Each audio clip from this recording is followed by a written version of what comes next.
prêtre pour mon diocèse.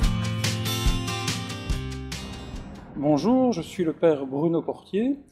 J'ai été ordonné prêtre il y a 20 ans, en juin 1998, pour le diocèse d'Aire et d'Ax. L'appel au sacerdoce est votre réponse. Je me suis senti appelé au sacerdoce, j'avais déjà 26 ans, au cours d'un week-end que je faisais avec des jeunes à l'abbaye de Belloc. C'est un appel qui m'a beaucoup surpris. C'est une question qui s'est posée à moi, pourquoi ne pas être prêtre ? Beaucoup surpris parce que jamais j'avais pensé à cet appel. Je me préparais plutôt à être dans le commerce du bois, dans la fabrication de meubles ou de menuiseries.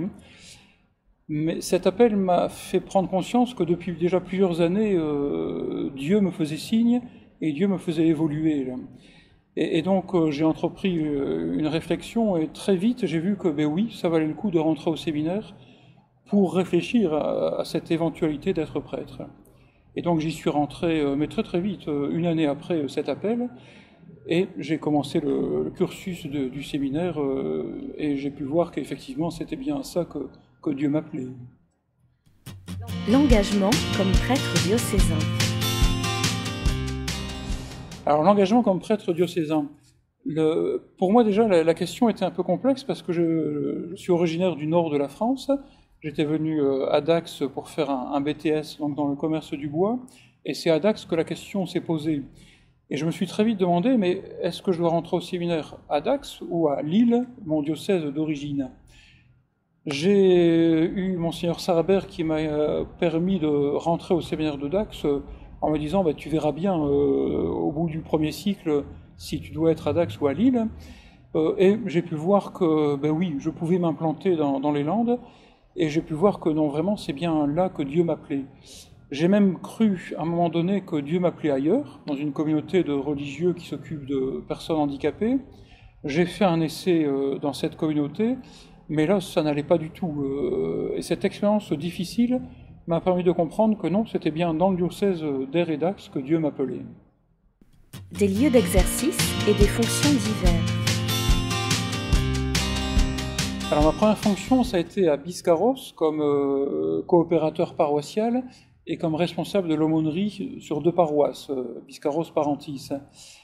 Ensuite, je suis parti faire un cycle d'études théologiques à Paris pendant 2 ans. Quand je suis revenu, j'ai été nommé en paroisse à Dax comme coopérateur paroissial sur Saint-Vincent-d'Auxainte et en même temps prêtre accompagnateur du service diocésain de la catéchèse diocésaine. Ensuite, les missions se sont un peu cumulées. Monseigneur Breton m'a demandé d'être vicaire épiscopal. Ensuite, j'ai été nommé curé de la paroisse Saint-Pierre-des-L'Œil, tout ce qui est Amou et Amou-Pomorès et les villages aux alentours. Entre deux, j'ai aussi été nommé dans une des branches du service diocésain de la formation. Toujours en restant vicaire épiscopal, alors quelquefois du pays Chalos, quelquefois du pays d'Aqua. Ça a un peu bougé ça au cours des années. Actuellement, je suis curé de la paroisse Saint-Paul-Saint-Vincent de Dax. Je suis toujours vicaire épiscopal pour le pays d'Aqua. Je suis toujours responsable d'une des branches du service de formation diocésaine. Un moment phare dans votre parcours. Alors un souvenir phare dans mon parcours, je vais le prendre plutôt dans le temps du séminaire. J'ai vécu par 2 fois des retraites au cours desquelles vraiment j'ai compris que Dieu m'appelait.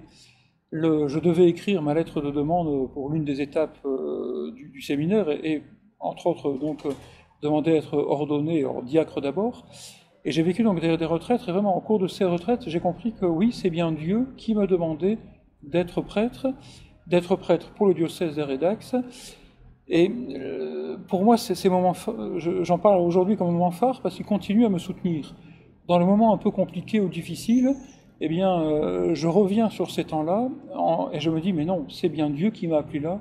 Et puisque c'est Dieu qui m'appelle, il n'y a pas de souci, je peux continuer et j'y arriverai. Un aspect du ministère qui vous marque particulièrement. Alors, un aspect du ministère qui me marque, c'est difficile à dire parce que dans le ministère de prêtre diocésain, il y a vraiment beaucoup d'aspects différents. Mais je pense quand même que je prendrai tous ces moments où on voit des personnes qui grandissent dans leur humanité. Donc notamment avec des catéchumènes ou des adultes qui se préparent à la confirmation, on voit vraiment des gens qui cheminent, qui retrouvent leur dignité humaine, qui retrouvent une paix. Et là vraiment on voit combien Dieu nous sauve, combien Dieu nous redonne toute notre beauté humaine, notre force humaine. Donc voilà, moi c'est ce qui me marque le plus. Je retrouve ça aussi quelquefois dans le sacrement de la réconciliation, où pareil, là on voit vraiment des gens qui sont apaisés et qui se rendent compte de toute la beauté qu'il peut y avoir en eux aussi. Voilà, moi je crois que c'est ça qui me marque le plus. Tous ces moments où on voit que Dieu aide chacun à advenir dans son humanité. Là. Dieu aide chacun à vraiment être des hommes et des femmes debout dans leur vie. Et ça c'est très beau, ça c'est très très beau. Ce qui vous rend heureux comme prêtre aujourd'hui. Qu'est-ce qui me rend heureux comme prêtre? Là aussi, c'est difficile de dire une chose. C'est tout un ensemble. Si ce qui me rend heureux comme prêtre, ben, c'est de voir que le message de l'Évangile est quand même magnifique. Et se dire que Dieu nous appelle à propager ce message, Dieu nous appelle à aider des gens à entrer dans ce message, c'est très enthousiasmant. Le ministère de prêtre, quand même, il est difficile aujourd'hui. Le monde n'est pas porteur. Il y a beaucoup de choses qui vont bouger dans la manière d'être prêtre parce qu'on est moins nombreux, parce qu'il faut penser les choses autrement, parce que le monde évolue. Le ministère est difficile, mais ce message de l'Évangile est vraiment enthousiasmant.